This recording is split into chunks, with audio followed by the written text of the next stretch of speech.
Welcome everybody on a Saturday morning, man. It is cold out.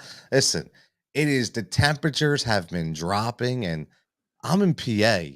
John's in PA, but we're on very different wavelengths here because my man, you see Pittsburgh, John Coker. John's straight from Pittsburgh right now. Where John, what's it about 40 degrees right now? I think it's a balmy 46.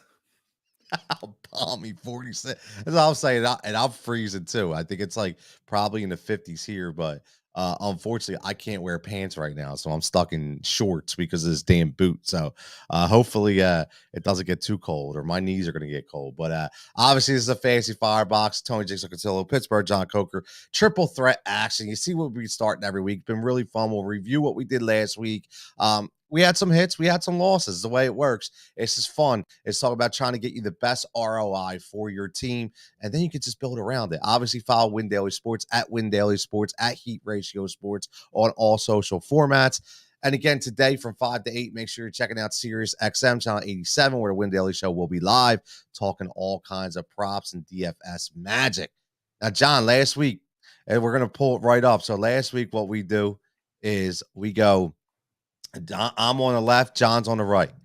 John definitely had a better week than Jigsaw, right? So Jigsaw thought Derek Carr was going to be the best quarterback on the slate. Didn't happen. Saquon didn't happen. Jerry Jeudy gets injured, right? So mine went right to shit. John, listen, he couldn't Kirk Cousins, guess what? It is what it is, right? But Nick Chubb, okay, goes off. Stephon Diggs goes off. John, you definitely had a better week than me, didn't you? Why do I bet on Kirk Cousins in prime time? I don't know. I thought he was going to buck the trend.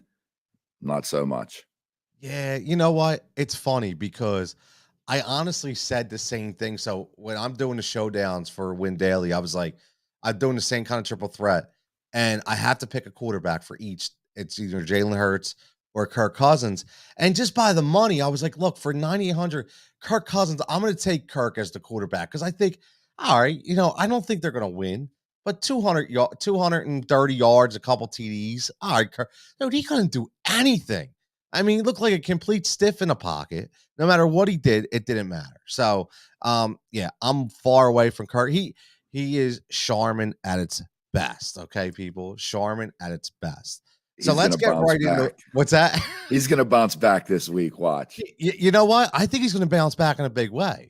I do. They're going against Detroit, and I think everybody's going to see our two triple threats on what we think and why we think. So let's get right into it. Again, remember, you got to pick a quarterback, you got to pick a running back, and it's a receiver or a tight end.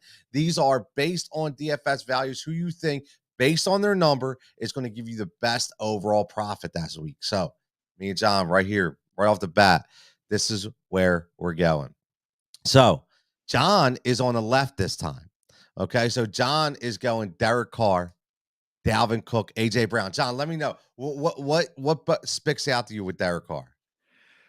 I just see that offense really clicking. I like Devontae Adams. I don't know about his price point is a little high. I think he'll be up to 3x, but I just think Derek Carr is going to get it going this week.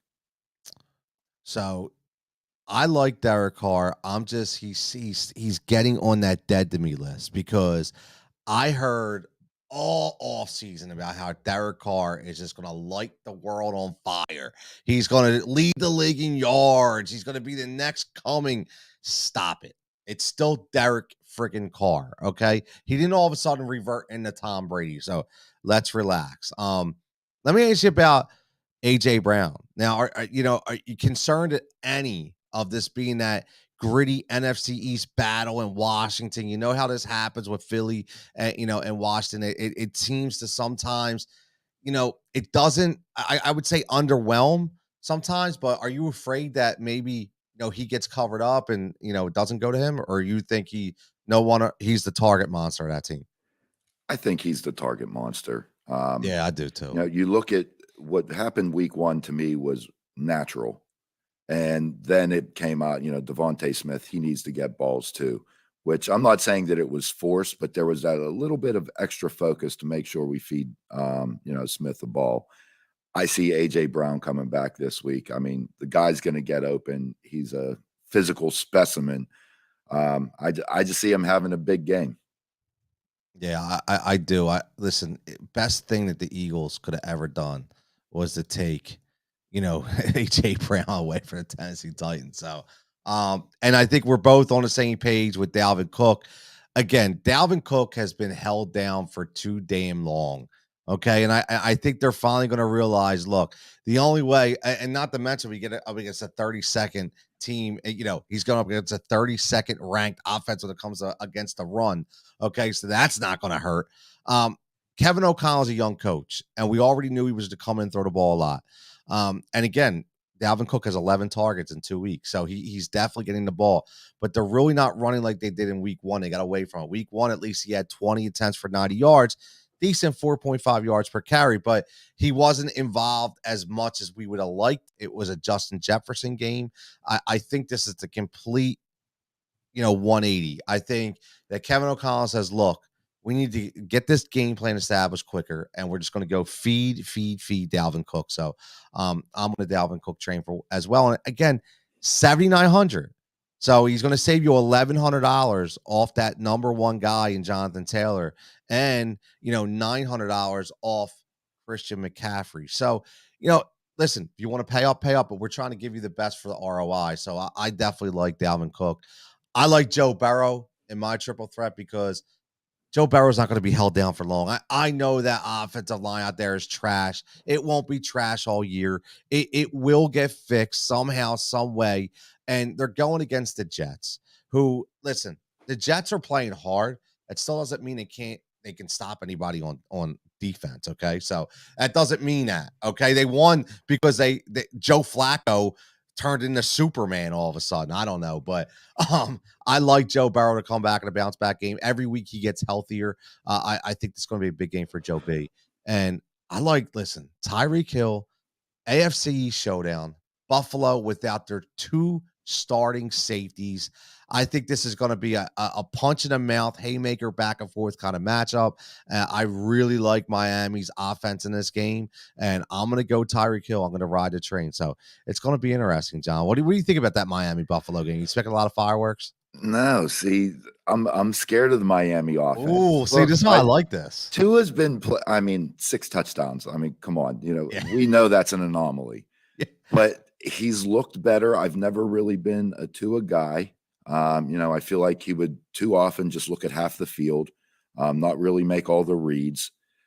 I need to see a little more.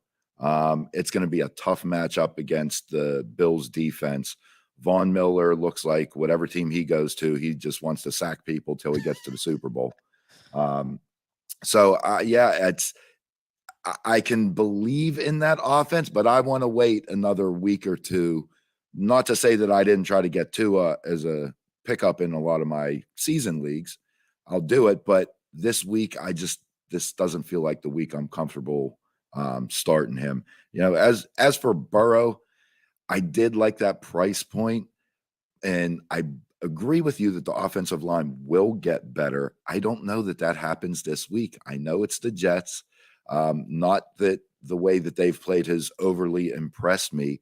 It's just until I see that line come together, I'm scared to put money on Burrow. Yeah, I'm taking a shot just because of exactly what you said. Price point. That price point to me was just, listen, $6,600 for a quarterback who's just waiting to explode. I mean, again, we're doing this based off price point, and look at Lamar Jackson's $8,000, right? And you look at Joe Burrow at $6,600. Now, that's a huge $1,400 in savings. That's a big deal when you're trying to build a DFS lineup. So, again, do I think that he can ever put up Lamar Jackson number? I'm not saying that, but for this week, for that money, that's kind of where I'm at. But I agree with you. I see it. The Jets, Adam checking in. What's up, Adam? As always, checking in. They are the Jets, but listen, Salah's got them playing hard. So I will go with that. Now let's go to some FFVPs, which are always fun. Guys are under 4,000, 4,200, 4,300, 3,500. We hit them these time to time. So, John, let's bring up yours right away, or both of ours. Yours is number one right there. We bookend. We agreed on first and third, and I'm in the middle. So, talk about Algier and why you like him. Williams is out. Patterson, I actually like at his price point this week as I well. do too. He's sitting at 5,800. But Algier was a healthy scratch week 1. Came in week 2, got some carries. Look, that offense isn't going to light the world on fire, but I could envision a case where he gets a goal line touchdown and really make up, some solid profits at that price point. Yeah, and again, that's the thing with these FFVPs. You could base it on positive point production. You could base it on a touchdown. I mean, because anything in that realm is going to give you that value. For me, I hate to say I'm putting some money on Nelson Aguilar, but again, I have to do it because here's the thing: Nelson Aguilar thrives when he doesn't have to be the guy, and you could just throw him in that little slot and let him run around. And listen, Belichick's finding a home out there for Nelson Aguilar. It's simple as that. He's finding a home for him. And again, John, like I look at what he did last week, 6 for 115 and a touchdown. I mean, to me, it's a no-brainer. I just think it's honestly a no-brainer. I think that in this matchup this week, he just continues to build it for 4,100. I think this could be interesting where he almost duplicates what he did last week. And then next week, me and you were sitting here going, wow, Nelson Aguilar's 4,900 or 5,000. Like it's going to catch up. And Nico Collins, I think me and you were both on the Nico train. He's John, he's right there. He's right there, just ready to. Oh, there's that breakout Nico Collins game, and I think it's going to be this week, right? Yeah, yeah. I mean, he's a starting wide receiver. He's the number 2 option. So it's not like we're talking about a third guy or where there's a bunch of guys out there that are catching balls. I mean, it's Cooks and him. Period. That's it. And for listen, honestly, I know everyone might not agree with this, but from what I see and what I'm looking at, I definitely see that this could be Brandon Cook's slow down kind of year. I'm just saying, like this could be that year where everybody's like, all right, maybe Brandon Cooks is going to kind of have a little regression. So I like Nico Collins for 4,000, like you said. I just think, again, man, like what we look at the whole thing. Number one, Chicago stinks right now. I don't know what's going on with Chicago. They can't stop anybody. But Nico got nine targets last week. Okay, so he comes in 3 weeks against 3 targets against Indianapolis. Then he bumps up to 9 targets. Now his target to catch ratio is kind of low. It's under 50%, but that's okay. I think that will grow. But again, weather could be an issue in a sense of cold. I'm not really worried about. Davis Mills has been one of the most underrated guys in the NFL. Just gets it done. So I think he gets it done in Nico this week. So let's go for some props for profit, some anytime touchdowns. John's right off the bat. I see a lot of good names. John's like me, listen, if he's going to ride Algier as one of his FFVPs, he's going to pick him to score, right, John? You already mentioned it. Yeah. Yeah. I mean, I'm banking on that touchdown. So Dotson, you like Dotson? He's special. All he does is score touchdowns. I don't know how long I can trust Carson Wentz passing for over 300 yards. I mean, you look at Scary Terry's supposed to be the guy. Then you got Curtis Samuel coming back. He was injured all last year. He's coming back as the number 2. Dotson's probably the most electric receiver on the team. And, they're writing up plays for him. I mean, that's how he's getting in the end zone. A lot of these are plays specifically for Jahan Dotson. So look, until he doesn't have a game without a touchdown, I'll ride him at 2-1. Yeah, I like. Listen, I'm on the Dotson wagon. I was on it in the preseason, and I said it, and I say it again. I think that this is going to be the number 1 receiver for that. I want to say Redskins get in trouble for that Commanders offense. I do. He's special. He could do more than any other receiver on that team. No disrespect to Scary Terry, but this kid can do more. He gets open more. He can run more different and functional routes. And he's got a knack for ball. And hey, we are right. PSU's finest. So that's got to help as well. Zach Ertz, man. Zach Ertz, John, we talked about in the preseason, this guy's just going to be a target monster for this team. You're picking him to score this week, huh? Yeah, I mean, I believe he got in last week. I don't know if it was a touchdown or a 2-point conversion, but I'm pretty sure he crossed the goal line last week. He's getting the targets. the expectation with Hopkins out was that Ertz was going to be heavily involved for the first few weeks. That offense has not looked good at all, but he's getting the targets. Kyler's comfortable with them. I think more comfortable than any other receiver on the team. And they're going to have to throw the ball at some point. Don't know what James Conner is going to do this week with his injury. I will say I was surprised that I didn't hear any Eno Benjamin out of you. That was one of the picks I was waiting to hear from you. I know you were waiting for you know what? Here's the problem. I love Eno Benjamin, but for some reason they still don't like him. As much as all the hype in the offseason about how he's changed, he's come in different shape and he's more driven and now all of a sudden James Conner goes out and Darrell Williams is getting every single carry. And now Darrell Williams is 5,100 as opposed to Eno Benjamin 4,700. Why can't Eno get no love? Listen, I'm telling you something.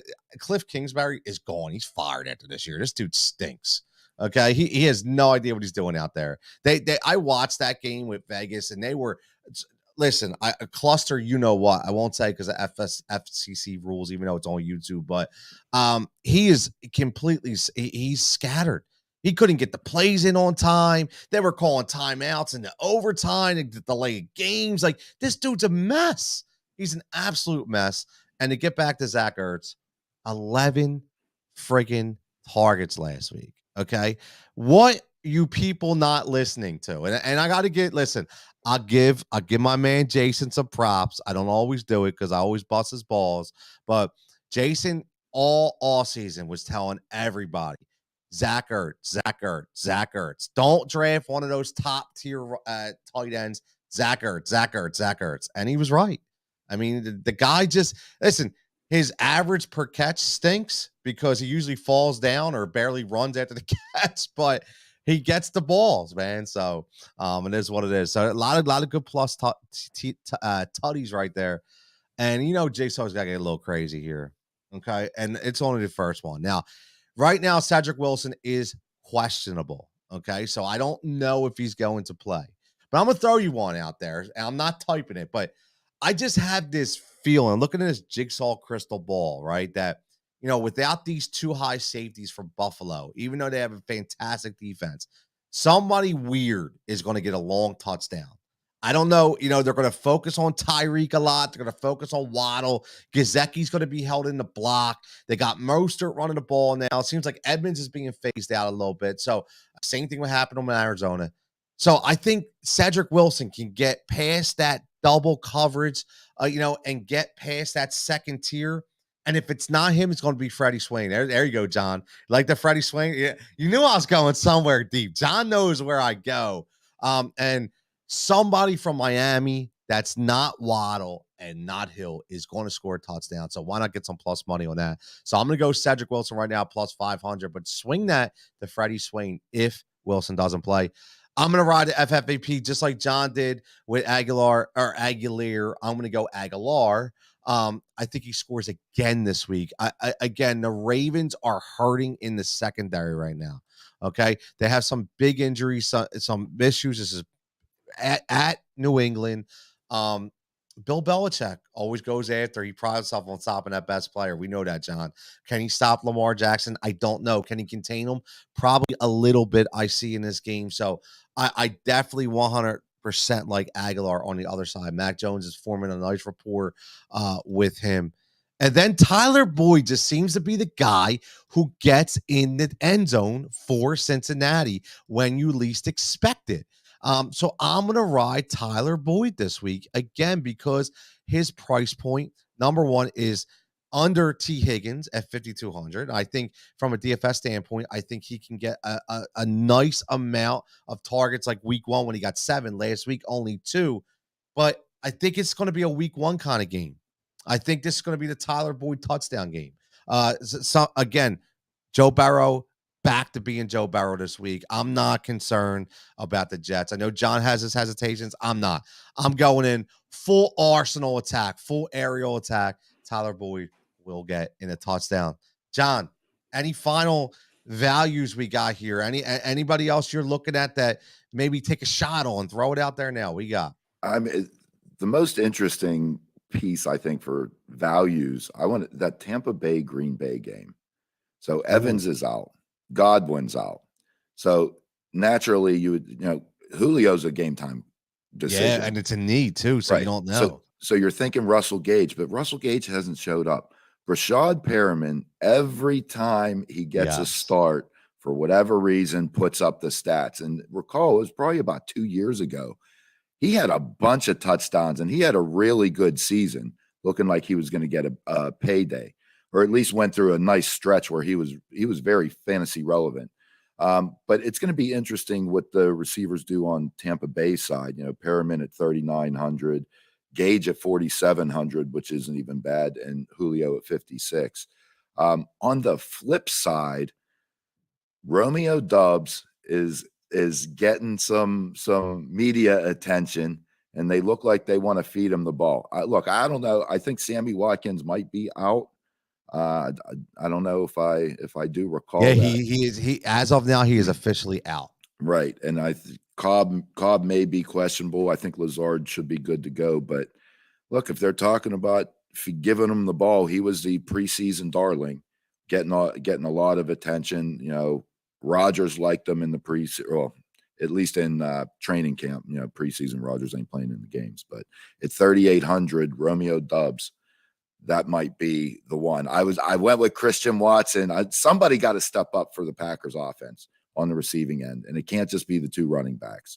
No, I agree with you. Yeah, Romeo Doubs, 3,800. I like that. Like all you do is if you sit there, you pull up that DraftKings and you look at that game, it's just a sore of red and orange, out, questionable, out, questionable, out, questionable. I mean, you know what, John, you got me feeling good here, because I honestly didn't look at this game, and I was like, because it's been like Tampa just been off, right, and you just never know what's going to happen with this team. But I'll tell you, man, I've been waiting for my man to get a little more love. He kind of got phased out. Okay. He hasn't really been fantastic. He got 8 targets last week. How about we throw a sneaky play out there? You know where I'm going for Tampa Bay. John's going to know as soon as I'm going to type him in right now. As soon as I throw him up here, John's going to know. Beam me up, Scotty. Give me a little Scotty Miller action at 3,800. Because again, somebody got to catch the damn deep ball at Tampa Bay. And if everybody's out, somebody got to step up. And you called it with Perriman. You watch these games, and he loves throwing to Perriman. He does. He loves throwing to Perriman. And the one guy he likes that goes deep a lot, he likes forcing there to Scotty Miller. So it's going to be an interesting game. It's going to be a very interesting game. Lot of good values again. And one man, John, another guy, and he's coming up. So I don't even he's kind of not FFVP worthy. My man Javon, make sure you find Jay Alford on Twitter as well. Javon, we do a lot of good things on Twitter together, man. He's always throwing some great picks out there. We've been in the Greg Dortch season, man. It's been Dortch season out there in Arizona, and again, he just seems to be able to be Rondell Moore out again this week. Dortch just catches balls, man. He just catches balls for this team, and he scores touchdowns. Again, I could see John Dortch season. You buy 4,300. Not a bad play, right? No, for 4,300. I mean, if he puts up the average of his first 2 weeks, you're in good shape. Yes. Now, let me throw this out there. Last question before we get out. Because I didn't do any preseason shows with you. We only did one, and we normally do a lot. You had some things going on, I had some things going on. And, been a lot of talk about the receiver versus running back. And I'm going to give you a lot of stats, not today, later on. I'll be doing my, I'll be posting something on Twitter about that. But I was on record saying coming into the year, if I'm in a full point PPR league and I have the number 1 overall pick, I'm taking Cooper Kupp. And everybody was like, hey, me, you got to take a running back. John, seeing what Cooper Kupp has done already this year and seeing how he just consistently the week-to-week positive point production guy, 29 targets in 2 weeks. I mean, do you see Cooper Kupp just completely obliterating everything again like he did last year? I really don't know. I mean, it looks like it. You know, a lot of teams can have a darling season and kind of hit the ground the following year. I just can't believe that Stafford just continues to I know. force the ball, but it's not even forcing the ball. It's wide open. How I know it is comical. How is he that wide open? I mean, you got to put a guy on his left, a guy on his right, and a safety behind him. I mean, it's crazy. It's exactly what you said. I watch it and I'm like, how is he wide open? Like, and you know what I've come to the conclusion of? He is so special. Like, I read an article before last year about Cooper Kupp, and because listen, Cooper Kupp's not a rookie. We're not talking about Cooper Kupp just all of a sudden came into the league, right? He was on that team, and he was basically nothing. Okay, and all of a sudden built him up. This is a student of the game. This is a receiver. This is a player. Just let's call him a player because he's a football player. I saw him lay out some blocks in that game that a linebacker would do. He studies more than anybody that some people have ever seen. He does film study. He does a lot of work behind the scenes, and I think he's just extremely intelligent. That even though these teams scheme against him, I think he just knows. Like he is. I've said this before. It's like John coached soccer, I coach soccer. You know, plenty of other sports as well. And you're always telling your kids, you know, you got to think ahead, right? As you know, with soccer, you may not have the ball, but you have to think, if I get the ball, where am I going? Always think a play ahead. And I think Cooper Kupp is sitting there on the line going, okay, if I go right, I already know what that DB is going to do. He already in his mind is saying, I know what's next. And we're watching history, man. I mean, we were lucky, John, to watch, you know, the Marvin Harrison years where he just obliterated records, Randy Moss, T.O. And what's funny is Cooper Kupp's not getting that same reaction. As good as he is, you know, he's not getting that Randy Moss love. He's not getting any of that, which is shocking to me. But I think it's just because he just goes about his business and doesn't really talk. You know what I mean? Yeah. Well, and I mean, I think you're absolutely right. I mean, his knowledge of the game is like a quarterback playing the receiver position. I think, if anything, that says even more about Jared Goff and Matthew Stafford. Yes. And you know what I mean? Now we're talking, you know, Goff may not have had that same mental aptitude or have the same, you know, relationship. I could see Kupp going in film study and seeing what happened in a play and saying, look, next time I know what I'm going to do. But not only that, communicating with his quarterback that is what he's going to do the next time he sees it. And you know how it is playing out on the courts or whatever. You just give the quarterback that look, like, you know what I mean? Just raise up the one eyebrow. You're on the same page. I mean, he may not have had that with Goff. When Goff was there, remember, Kupp and Woods were basically getting equal stats. You know what I mean? Right. It was distributed evenly pretty much between the two. They were always ranked season long, 12 to 17, somewhere both of them right in the same range. You didn't know who was going to show up what game. All of a sudden, Stafford comes and Kupp is just a beast. So, I mean, yeah, I think Kupp's always been that way, but Stafford, I think that just goes to show how much Stafford is to that team compared to what Goff was. Yeah, I agree. 100%. That's a great point. I didn't even think about the quarterback because Jared Goff is a stiff. So that definitely didn't help Cooper Kupp's career. But great point. So let's end on that. Great point. Man B checking in real fast says Jigsaw the Buffalo. Yes, dropping like flies. Dolphins in play.